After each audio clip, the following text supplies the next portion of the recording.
During the 19th and 20th centuries, Europe aggressively invaded and partitioned the African continent in the Scramble for Africa. This period was marked by violent competition among European powers for African territories, ruthlessly divided with utter disregard for local cultures and peoples. Virtually every African nation was colonized, or almost every nation. One single country against all odds resisted. How did this happen? What did they do to survive this brutal system? Prepare to uncover the astonishing story of the only African nation to fiercely guard its sovereignty. Welcome to Young Curiosity, where we unravel the mysteries that shape our world. If you're fascinated by untold histories and incredible acts of resistance, you're in the right place. Please take a moment to smash that like button, subscribe to Young Curiosity for more mind-bending insights, and tell us in the comments where you're watching from. Your support helps us bring these incredible topics to life. This is Ethiopia, the cradle of humanity and the oldest independent country on the African continent. By the 1st century A.D., Ethiopia was already a remarkably advanced civilization. Its Aksumite kingdom became a regional power, minting coins and erecting powerful monuments. Aksum gained influence as a trade intermediary between the East and the Roman Empire and was one of the first African peoples to adopt Christianity. In the Middle Ages, the Ethiopian Empire flourished culturally and religiously under the Solomonic dynasty. Over time, however, the nation faced external threats, notably from Muslim forces and internal fragmentation. The capital, Gondar, declined, and Ethiopia became a collection of rival governments. The 19th century intensified these internal and external threats with invasion attempts by Ottomans, the Egyptians, and crucially, the Italians. Ethiopia was then under Tewodros II, the first ruler to attempt to unify and modernize the fractured nation. Tewodros was vital to Ethiopian military history, modernizing the army with European weapons and building fortresses like Magdala. He's recognized as the founder of modern Ethiopia. Tewodros's modernization efforts got tricky.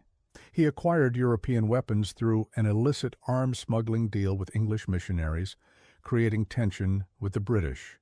He tried to formalize an alliance with the UK against the Ottomans, but was ignored. In response, he imprisoned British consul Charles Cameron, hoping to pressure them.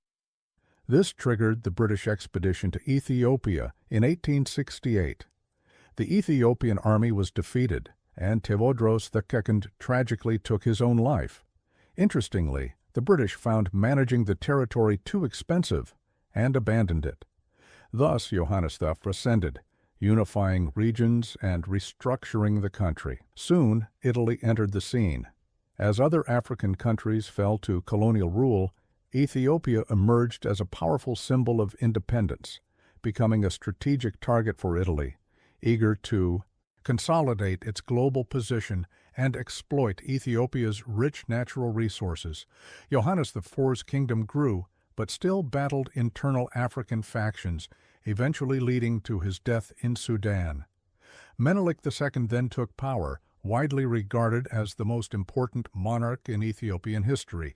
He consolidated the empire, modernized the country, introduced reforms, founded Addis Ababa, and significantly expanded Ethiopian territory, while also seeking diplomatic ties with European powers. A pivotal moment for humanity then occurred in Berlin. The infamous Berlin Conference officially regulated the Scramble for Africa, with European nations agreeing on Africa's division to avoid conflicts among themselves. The continent was carved up, disregarding ethnic boundaries and focusing purely on natural resources. This was a crucial step in a brutal process driven by Europe's Industrial Revolution, which created an insatiable demand for raw materials and new consumer markets. European powers, hungry for gold, diamonds, rubber, coffee, and cotton, ruthlessly exploited Africa to fuel their industrial economies. They also held a racist belief in a divine mission to civilize primitive peoples, fueled by social Darwinism. which distorted Darwin's ideas to categorize civilizations as more or less evolved. Throughout the 19th century, European nations invaded and decimated populations to establish exploitation chains. Crucially, though officially forbidden by Berlin Conference rules, no official enslavement occurred in theory, but it did in practice. Europeans imposed crushing taxes, forcing Africans to work in inhuman conditions in mines and plantations to pay them, disingenuously claiming they weren't enslaving. In this context, around 1870, Ethiopia became Italy's target. Italy, a newly unified nation, 1870, was eager to prove its imperial power. They consolidated control over neighboring Eritrea and Somalia, then sought to destabilize Ethiopia politically. Italy and France signed the Treaty of Wuchale with Ethiopia, which had conflicting versions. The Italian implied Ethiopia was a protectorate, while the Amharic version stated it could use Italy for foreign affairs. Menelik II, discovering this discrepancy, furiously rejected the clause, severing ties and triggering the First Italo-Ethiopian War. Menelik II masterfully forged alliances, even persuading France and Russia to help modernize his army. With fierce determination, he confronted the Italians at the pivotal Battle of Adwa. The Ethiopian army, estimated at over 120,000, vastly outnumbered Italy's 17,000. Italian colonial arrogance led them to grossly underestimate the primitive African army. Ethiopia decisively crushed the Italians, forcing Italy to recognize Ethiopia's full independence and renounce all territorial claims via the Treaty of Addis Ababa in October 1896. This ended the conflict and proclaimed Ethiopia's independence once and for all. Ethiopia then shrewdly demarcated its border with Italian-controlled Eritrea. Adwa's victory was so profound that it's still celebrated annually on March 1st. Ethiopia became a beacon of hope for anti-colonial movements across Africa, proving European powers weren't invincible and gaining immense international respect.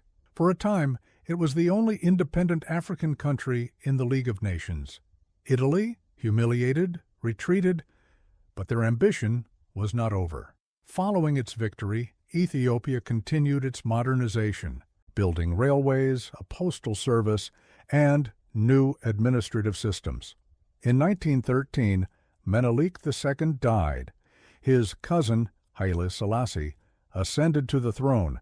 Selassie, known for his diplomatic skill, continued modernizing the country. A unique aspect of his reign was the profound influence of the Rastafari religion, which developed in Jamaica but viewed Ethiopia and Selassie as a promised land and divine figure. Bob Marley's Selassie is the Chapel and Brazilian rapper Matue's Fortaleza Town is enduring global impact as a symbol of resistance and wisdom. Peace was short-lived. The early 20th century brought cruel totalitarian ideologies to Europe, including Benito Mussolini's Italian fascism, seizing power in 1922. Haunted by the humiliating defeat at Adwa, Mussolini devised an insidious strategy: weaken Ethiopia from within. From 1933, Italian spies infiltrated, sowing discord, bribing local leaders, and inflaming ethnic tensions to undermine Ethiopian unity. The Walwal Incident, a border skirmish in 1934 that resulted in casualties, provided Mussolini his pretext. He launched the Second Italo-Ethiopian War. Italians used overwhelming heavy weaponry, planes, tanks, and, horrifyingly, chemical weapons like mustard gas, a blatant violation of the Geneva Protocol they'd signed in 1925. Historic cities like Aksum and Mekelle fell. In 1936, Italians entered Addis Ababa, annexing Ethiopia into the Italian East Africa, even as resistance continued. Emperor Haile Selassie fought from exile, delivering a powerful speech at the League of Nations, warning of fascism's global threat, a warning largely ignored. As WVU erupted, changing the conflict's dynamics, The British government, now fascist Italy's enemy, strategically supported the Ethiopian resistance. Ethiopians, allied with the British, fiercely challenged Italian rule through intense battles, ultimately winning and restoring Emperor Haile Selassie to his throne. Post-Wituyu, Ethiopia maintained independence, introducing a modern constitution in 1955. Selassie's greatest post-war achievement was founding the Organization of African Unity, OAU, in 1963, a founding member aiming to combat colonialism and resource appropriation. The OAU later became the African Union, AU, headquartered in Ethiopia. Since then, Ethiopia has cemented its status as a powerful symbol of African resistance and self-determination. It's widely considered the only African country truly never colonized, despite a brief occupation.